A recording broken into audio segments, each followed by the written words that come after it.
Juergen, can we just check on Emre Can's contract situation? How do you anticipate this all playing out now? Are you almost resigned to losing him next summer? When did we speak last time about that? 2 weeks ago? I've not asked you about that for a long time. And you don't watch the press conference when you're on duty, yeah? As it's been developing, it's getting to a worrying stage, isn't it? No. I think I said we could still sign a contract in May. So that's how it is. And it would be a transfer-free player for us as well. I suppose then, what do you have to do to persuade him that his future lies here? Persuading means? Persuade him, make him see that the best option is Liverpool Football Club, to stay at Liverpool Football Club. I think that's what we do all the time. That's what we try all the time. I said this before, not only about Emre, about all the players who we want to keep, and they think about if it makes sense for them or not. So that's the same thing. We have to be as attractive as possible as a club. Nobody wants to leave, and that didn't change since we spoke last time in the press conference about it.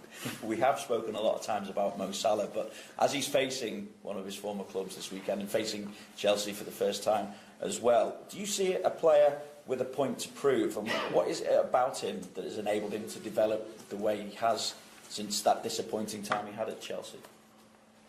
Disappointing time? I really can't get it. It's he was very young in a very strong team, and it didn't come through. That happens very often. Another player with a similar situation is Kevin De Bruyne. So, doing not too bad for City now, and things. Common thing there, though, Chelsea. Yeah, obviously it was difficult in these times to come in the team. They had already a fantastic offensive, especially offensive team, and so they were successful in these times. So that's nobody is to blame for that, and for sure not Mo. And he took the next chance. He went on loan to Florentina, I think, made then the transfer to Rome, and then came to Liverpool. That's an interesting way, and he improved a lot for sure, especially physical-wise. So he was always a very good player. I said a few times, I saw him first time at Basel. He was already quick, but that's meanwhile long ago, and I don't think he has to prove something. I don't think that he sees it like that, because it's a completely normal situation. As a young boy, you go there and you can come through. You try to do it in a different way. He did it, and in the end, he succeeded. So he is at Liverpool. If he would have played better at Chelsea, or already better at Chelsea, we would not have him probably in this moment. So I'm happy about the situation. And what have you had to say to the players after the second half on Tuesday night? We said, do you have to lift them again? Not sure I would to lift him. We are not sorry in the kindergarten where we have to live for everything. We have to talk about the things. So yes, we made mistakes. Yes, we were passive. That's what I said already after the game. In a lot of situations, we were too deep as a group. We didn't play football anymore. That's all true. But it still could have. The performance over 90 minutes with the 45 minutes the first half, where I was already not that happy in the beginning about our football playing. As we scored goals, we could have scored the fourth one after fantastic play. But that's how it is with games. And in the end, the result is only one information. All the other things are we have much more information from a game, and so we made the analyze, but that's already a go. It will be a different game against Chelsea, and especially it will be at Anfield. And if we can create a special atmosphere, then I would say it would help us as well. And that's it. Juergen, last season Chelsea ran away with the Premier League title. What have you made of the champions this season? Very good. Still, maybe they lost. I would say two very decisive player, at least with Matic and Costa and Diego Costa, and that's the situation. You always have to then make a step, not back but aside, and try to develop the game. Everybody who thinks about playing Chelsea last year, it was tuned side. Everything worked in pretty much all the games, defended really well, and then they didn't need a lot of chances to win the games. It was then Hazard and Costa who made very often good decisions, and if they didn't do it, then Pedro was there or Willian was there. So apart from two players, they have still the same team, but it's really difficult in this league to play the same season. Like you did it before, even especially when you lose players, and but they're in the position probably they would have expected they are. You cannot. Nobody has influence on a situation of situation of Man City. So they are flying, and so nobody can could so far cope with them. But I think it's still a fantastic football team, 100%. You said after the Sevilla game that your players don't have a problem with their mentality. Where are the issues, if you think there are any? What needs to be addressed? Do some of the players need to become more ruthless, do you think? I don't get the meaning of ruthless 100%, so I know what it means somehow. But it's a kind of experience. We were not that often in an international game in a situation like this, with the knowledge that with a win we are already through in the group. So it's for human beings it's quite normal to try to defend it somehow, but we've defended it in the wrong way. That's how it is. But we can.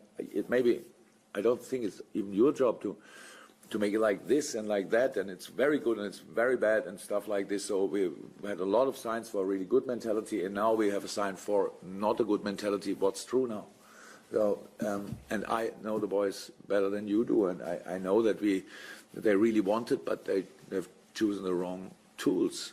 That's easy as that, and that was the situation, and we couldn't change it until the 3-2. Then we could change it, and you saw the goals, how we conceded them. That was quite special, but it was not it was not a single player. Yes, in the end the penalty was Alberto, of course, and with the free kick it was Alberto, but it was not like that. It was where we had the situation, why we had the situation, why we did play the back pass in the penalty situation. We played other back passes. We had the ball around the third goal again, and it was between two players of us. One reacted quicker, and we shoot the ball to Betis, Sevilla, but we didn't do that. So they could score, they could shoot, penalty, corner kick, and next goal.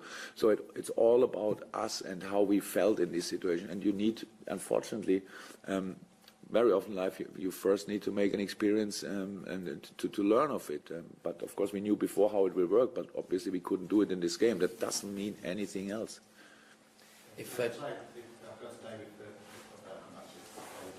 Juergen, how are you looking in terms of fitness and injuries at the moment? Joe Matip was in training yesterday, and Adam Lallana, how's he shaping up at the moment? Yeah, Adam is on its way, no doubt about that. We have to see how we handle this now in the next few days and weeks. Joel trained yesterday, first time with the team, yeah, and again we have to see as well how it is. But both give good signs, but not more in the moment, or nothing else to say about that in the moment. But Emery struggles a little bit, so with a little got in a strange situation in the game. A little muscle thing could be close.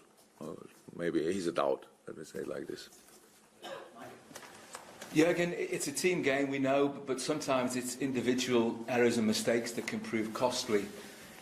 How do you go about? I mean, how important is it to allow players to make mistakes, to have poor performances, and still, to be part of it? It's not about allowing, it's about it allowing happens. to the wrong Yeah, I know it happens, and I'm really used to that. That's how it is, and you cannot change it after that anymore. So you have to deal with it in this world, especially, and that you have to deal with it. But in this case, I had to talk, of course, to Alberto, and I'm really happy about his shape. I'm really happy about his performances. Yes, and now in this game, it was obviously, and that's then really my responsibility.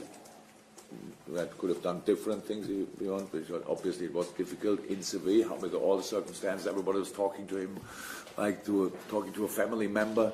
He left there, and a lot of people are still there, which he knows well, and that was gives this 1, 2, 3% of concentration or whatever, and you come a little bit too late, and that's how it started. And my response would have been, think about a lineup or change earlier or whatever. So that's how it is. It's not a player. It's not a player to blame, and I'm 100% responsible for that. But I told him I still trust him 100%. So for me, the game is over. How you concede the goals is after the game not important anymore, only for the analyst, but not for anything else. And so we know how we came into situations, and that's what we have to change. On the positive side of things, how excited have you been by Liverpool's form recently, for the most part, in matches where it's been electrifying going forward in particular? How much does that excite you as a pointer towards what, the remainder of the campaign? Look, maybe it looks differently, but I'm not so easy to excite. Actually, I'm happy about things in the moment, but I know it's when I saw it, it's already gone. So we have to do it again and again and again and again. That's the thing, and that we have quality and skills and potential in all parts, especially of the offensive game. I think there's no doubt about it. We have the width in the squad. We have a lot of things what we can do. So that's all good. But as a team, we need to bring it all day and every day on the pitch. So, and that's our challenge. And yes, after the Southampton game, which was a really good one, everybody was really happy. And then you play the Sevilla game. We didn't have a fantastic first half, but we have a fantastic result after the first half. What actually is enough, because that's really okay. And then after second half, you obviously, a few things are coming up again. People talk to you like this, and you feel immediately how it's different. Nobody's really believing in us. It's always that, I don't want to or use that word too often, but you can feel it. If you do good, it's like, oh yes, it's good. And if you don't do good, then okay, they proved it again. So, and our job is to stay really consistent and to be consistent in all these parts. And now it's Chelsea. So what a team! Champion of last year, and will be a really tough job to do. But no problem. We have nothing else to do. And meeting them at 5:30 and beating them at 7:15, so if it's possible, and that's the only thing. So I'm happy about a lot of things, but we have to show it again. Association. Jurgen, just to clarify, it's definitely the case that tomorrow's game would be too early for Adam to be involved, or does he have some kind of chance? But it's definitely, I don't want to talk about this here. So if I have anything to say about that, I talk to the player first. So we will see. We will see. Glenn, anything from you? No, anything from you? Radio City? No, then go on well to finish off. I was going to ask you, Jurgen, if Daniel Sturridge wanted to go on loan or to leave the club in January, would you let him? There's nothing to say here about it. Absolutely nothing. But come on, let's play it. So I say now, a definite no in this world of football. Funny enough, or I say now yes, he could go. That would be funny as well. So it's a question where you cannot really expect an answer. If he wanted to play more, he wanted to leave, would you? That's normal. That's normal that he wants to play more. Everybody, each player wants to play more. So there's no difference to all the other players. Okay, thanks, guys. Welcome.